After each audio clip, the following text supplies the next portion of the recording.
Paz do Senhor Jesus, meus irmãos, Deus abençoe mais uma vez as nossas vidas nele.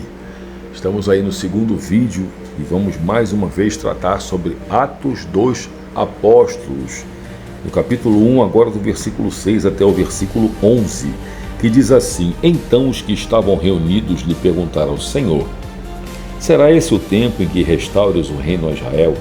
Respondeu-lhes: Não vos compete conhecer tempos ou épocas que o Pai reservou pela sua exclusiva autoridade, mas recebereis poder ao descer sobre vós o Espírito Santo, e sereis minhas testemunhas tanto em Jerusalém, como em toda a Judéia, Samaria e até os confins da terra. Ditas estas palavras, foi Jesus elevado às alturas à vista deles, e uma nuvem o encobriu dos seus olhos. E estando eles com os olhos fitos ao céu, enquanto Jesus subia, eis que 2 varões vestidos de branco se puseram ao lado deles e lhes disseram: Varões galileus, por que estáis olhando para as alturas? Esse Jesus que dentre vós foi assunto ao céu, virá do modo como o viste subir. Louvado seja o nome do Senhor. Aleluia! Ele vai voltar, irmãos. Louvado seja Deus. Essa é a nossa esperança. Havia uma preocupação no coração dos apóstolos com relação ao presente, com relação ao que estava acontecendo em Israel, sob domínio dos romanos. E eles gostariam de perguntar ao Senhor e que o Senhor desse uma resposta concreta, ou seja, eles perguntaram ao Senhor. Eles gostariam de saber a resposta da boca dele, quando que seria restaurado o domínio de Israel para os judeus. Mas o Senhor, a preocupação dele, apesar de lhe dar essa resposta, no versículo 7 ele diz: Não vos compete conhecer tempos ou épocas que o Pai reservou pela sua exclusiva autoridade. Ele não estava dando fora, irmãos, não estava censurando, né? Mas ele, definitivamente, o plano dele, esse plano de restauração, viria a seu tempo, como está em Romanos capítulo 11, versículo 26. Enquanto isso, a preocupação do Senhor era a pregação do Evangelho com poder. Irmãos, mais uma vez eu toco nesse assunto. Não tem como eu pregar o Evangelho sem poder. Eu posso até pregar, irmãos, sabe? Eu posso falar, eu posso anunciar o Evangelho, mas eu não tenho como entrar na casa do valente, manietar o valente, saquear os bens do valente, se eu não tiver poder, irmãos. E esse poder, ele me é outorgado, ele é trazido para mim, ele me é emprestado pelo Espírito Santo, no batismo no Espírito Santo. Os dons do Espírito Santo, que estão aqui descritos no capítulo, em 1ª carta aos Coríntios, no capítulo 12, vai falar a partir do versículo 4, né, que são 9 dons, os dons de manifestação de poder para edificação da igreja. Irmãos, são extremamente importantes para qualquer tipo de evangelismo. Eu não tenho como ir para o campo missionário, eu não tenho como evangelizar sem poder, irmãos. Vai o missionário pisar na África sem poder? Vai o missionário pisar onde existem manifestações sobrenaturais, como nós vimos, eu e minha esposa, no campo missionário, onde nós estivemos pregando a palavra em um determinado lugar, e em frente havia um terreiro de macumba, e as pessoas viram, irmãos, crê se você quiser, se você não quiser, eu não posso fazer nada. Mas nós estávamos transmitindo ao vivo o culto que estava sendo feito nesse sítio, nessa casa, e através do Facebook, alguns pastores, amigos nossos, estavam assistindo, e quando a minha esposa passou o celular, mostrando o local que nós estávamos, apareceu através da lente do celular as entidades daquele terreiro.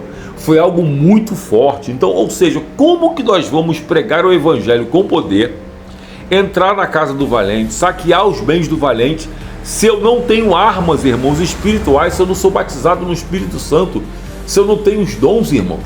Eu lembro que quando eu me converti, era a coisa mais linda do mundo, sabe? Eu entrei na igreja falando: Senhor, eu quero isso, eu quero ser batizado, eu quero ter esse poder na minha vida. E com 30 dias o Senhor me batizou no Espírito Santo. A minha esposa foi batizada com 13 dias, sabe? Então nós tínhamos aquela sede de receber. Hoje a igreja não fala mais nisso. A igreja fala um monte de coisa, menos nisso, irmão. São cantores, são pregadores. Irmão, sangue de Jesus tem poder. A igreja sem poder, irmãos, ela não tem como entrar no campo de batalha, não tem como, irmãos. Eu posso pregar o evangelho, claro, com certeza, você vai pregar, vão ouvir, tem pessoas que vão se converter, mas seria muito melhor se você pregasse embaixo do poder e da autoridade do Espírito Santo. Então a preocupação deles era: Senhor, você vai restaurar o templo a Israel? Né? Qual é o tempo que o Senhor vai restaurar Israel? Então era uma preocupação imediatista, uma preocupação presente, mas não era uma preocupação que estava no coração do Senhor. No coração do Senhor, Ele queria que eles fossem cheios do Espírito Santo. Para quê? Receber poder para serem testemunhas que Ele é o Filho de Deus, o Salvador do mundo, tanto em Jerusalém como na Judéia, Samaria e até os confins da terra. E aí depois, discorrendo aqui os nossos versículos, nós vamos ver que quando o Senhor ele sobe, ele ascende aos céus, né? Ele estende as mãos. Eu falei sobre isso até há pouco tempo atrás numa oração. Ele estende as mãos e com os braços abertos, como Moisés fez lá em cima do monte, com os seus braços, com Ur segurando e Arão, abençoando o povo para que eles vencessem aquela guerra contra os amalequitas.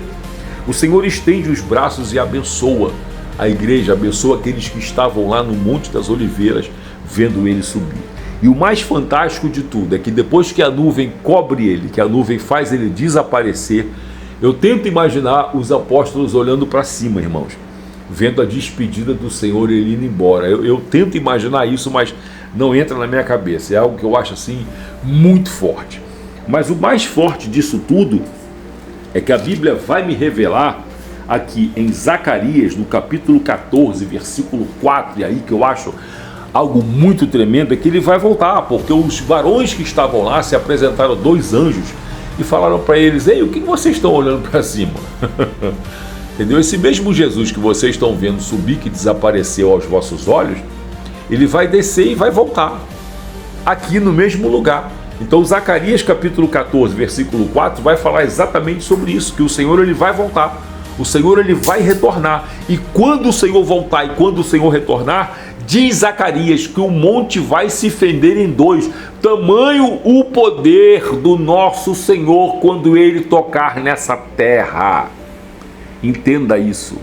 Quando os pés do Senhor tocar nessa terra, tocar no Monte das Oliveiras, o poder sobrenatural vai ser tão grande, irmãos, que o monte vai se fender em 2, vai se partir em 2 e vai se formar um vale.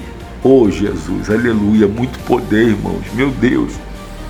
Irmãos, eu fico emocionado só de falar nisso. Sabe, só de pensar, só de imaginar eu me emociono. Sabe, o Senhor descendo, onde a Bíblia diz que ele descerá com milhares e milhares, com milhões e milhões de anjos, e nós estaremos com ele. E quando ele voltar, que ele tocar no solo, nessa terra pecaminosa, nessa terra contaminada, diz a Bíblia que vai se fender em 2 no Monte das Oliveiras e se formará um vale. E depois o Senhor marchará, andará em direção a Jerusalém e entrará pela porta dourada, segundo Ezequiel capítulo 44, versículo 1 e 2. Oh, irmãos, a nossa esperança é o retorno do Senhor, e ele virá. 1 Coríntios capítulo 15, versículo 28. Ele virá, irmãos, ele virá e não tardará. Amém? Deus abençoe a tua vida em nome de Jesus.